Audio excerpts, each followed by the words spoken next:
When my son was 5, he lied to me for the first time. It was the lure of the Teenage Mutant Ninja Turtles that did that boy in. And he said to me, "Okay, Mama, I finished my whole dinner. Can I go watch?" But I could see his lasagna sitting right there in the trash.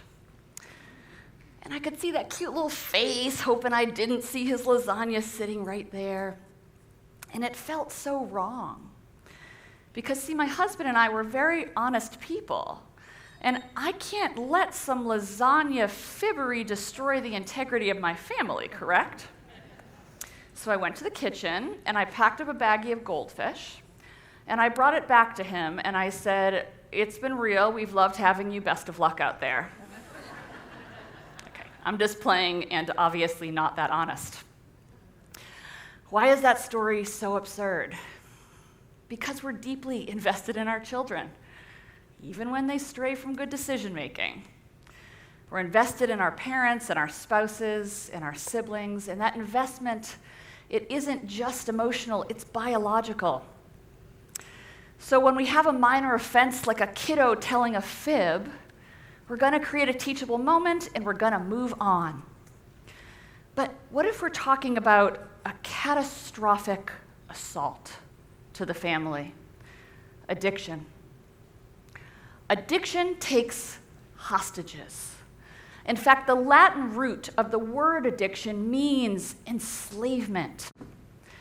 And its first victim is the substance user, him or herself, who gets tangled in its web, beginning with genetic predispositions, wrapped in further with certain life experiences like maybe a trauma, and then completely entangled when they come across just the wrong substance. And when that person is all tied up in knots, they will pursue that drug to the point of self-destruction. Now, at this point, roommates and friends can sort of back away slowly from that chaos if they choose. But family? We're not wired to leave a man behind. So family will go diving into that web, yelling, "Love conquers all," and then get caught in the web themselves promptly. And for the family, that means enabling. It means trying to bail your loved one out of consequences. It means trying to get control of a situation that you never had control of in the first place, to the point that you feel like you're going crazy. Is there really no better way? Well, the families that I work with will tell you this didn't come with a manual. But why can't it? Why can't we offer these families some sort of a toolbox to help them maneuver through this incredibly complicated journey? Several years into my career, working at a substance use disorder clinic, I was asked to create a lecture series for the families of our patients. Now, at this time, I loved my work with people recovering from their struggles with addiction, but admittedly, I didn't know much about what their families needed. I would see them sometimes waiting in the waiting room. They kind of looked like the Walking Dead. So I asked them what would be helpful. And you know, if you've been faced with a Category 5 hurricane, and FEMA shows up and says, "Hey, do y'all need anything?" Yeah. You're not going to be shy. You're going to start yelling, "Yes, food, water, heat, please, over here." And you know, these families, they weren't shy either.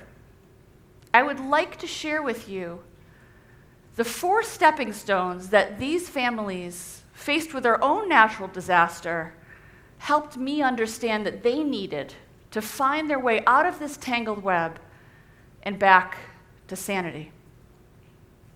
The first stepping stone is that families need their pain validated. I hope you and I are lucky enough to not face more than a few big-ticket stressors in our entire lifetime. But some of these families are facing traumas so often that they are barely done picking up the pieces of one before they are slammed down with the next. I'll have a mom come into my office. She'll explain to me that her daughter overdosed in her home this week, twice. She'll say, I can't close my eyes now without picturing my baby girl as her lips turned blue and that awful gurgling sound of suffocation as I helplessly waited for the EMT to arrive with the Narcan. Families like this, they need to know that we see them, that it's not okay with us that they are having to live this way, especially because while they face these tragedies, they're simultaneously still expected to meet their deadlines at work, to get their kids bathed at night. Oh, don't forget to smile too, so that the neighbors don't know that your world is falling apart. There's no medical leave for this type of situation. And I promise you, no one's dropping casseroles at their door.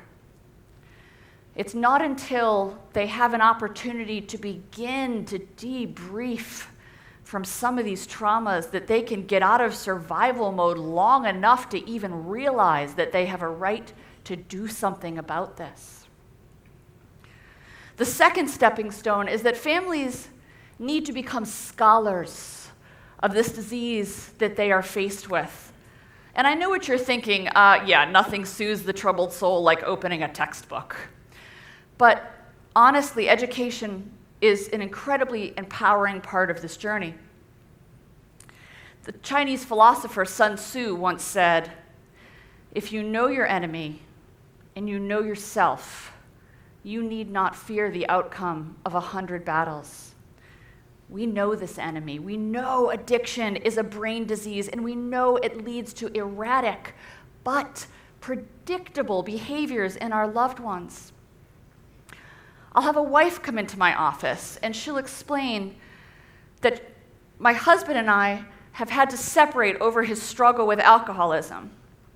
But we love each other, and we're trying to find our way back to each other. But the night before he was scheduled to return home, he got wasted drunk. She says, how could he do this to me? If he loves me, if he cares about this marriage.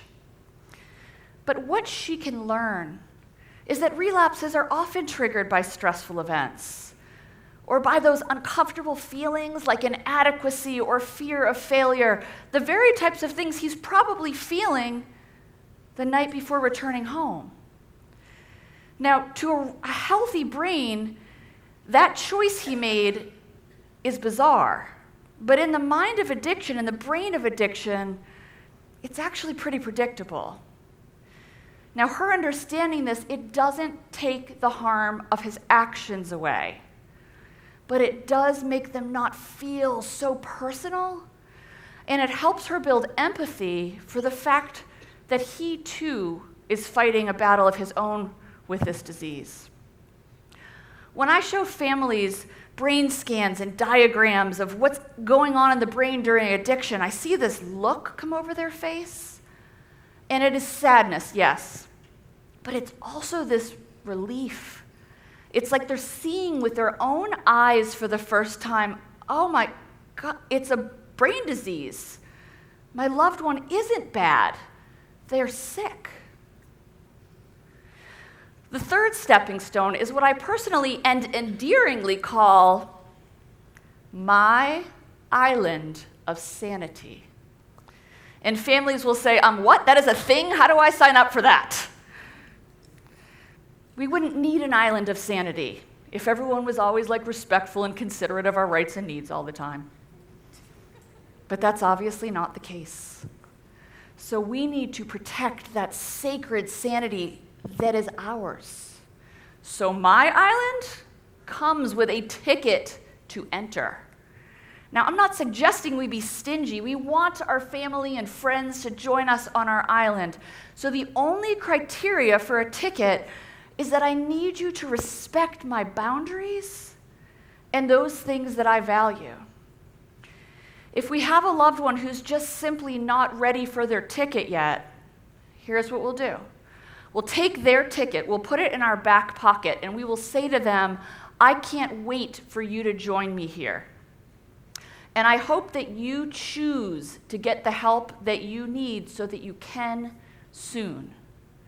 See, the goal is never to keep our loved one out. The goal is simply to keep our sanity in. The fourth stepping stone is that families need a community of other island people. Families going through similar circumstances, but with the shared goal of being as healthy as possible under these difficult circumstances. Otherwise, man, this can be such a lonely journey. I mean, how many times do you think you can go to a dinner party and hear somebody say, so-and-so's kid just finished law school and is happily engaged? And you're thinking, well, that is delightful. Maybe they can represent my kid in court next week who just got another felony. We need a place, at least once a week, that we can go and be with people who get it. That we can say, do you feel me? And everyone in the room, without a question, is going to say, amen. Every family is unique. So treatment plans, they're going to have to be personalized. In some situation, there's young children whose needs have to be taken into consideration. Some families have a loved one who, in addition to addiction, is dealing with a complicating mental health issue. And yes, in these types of situations, we're going to have to make adaptations to the plan. But that's not a reason that every family should have to reinvent the wheel. I get calls almost every day from families saying, are you that lady that helps the families? And yeah, I'm honored to be, but y'all, I need help from bigger institutions that are already treating addiction. I need them to recognize addiction's second victim and create holistic treatment that addresses the needs of the entire family. Because no one should have to stand alone, facing what is honestly an impossible decision between the integrity of your family and your investment in somebody that you love. If you are facing addiction in your family, I encourage you, go find your island of sanity. Because honestly, how dare addiction think that it can hold your beautiful family hostage? Thank you. Wow.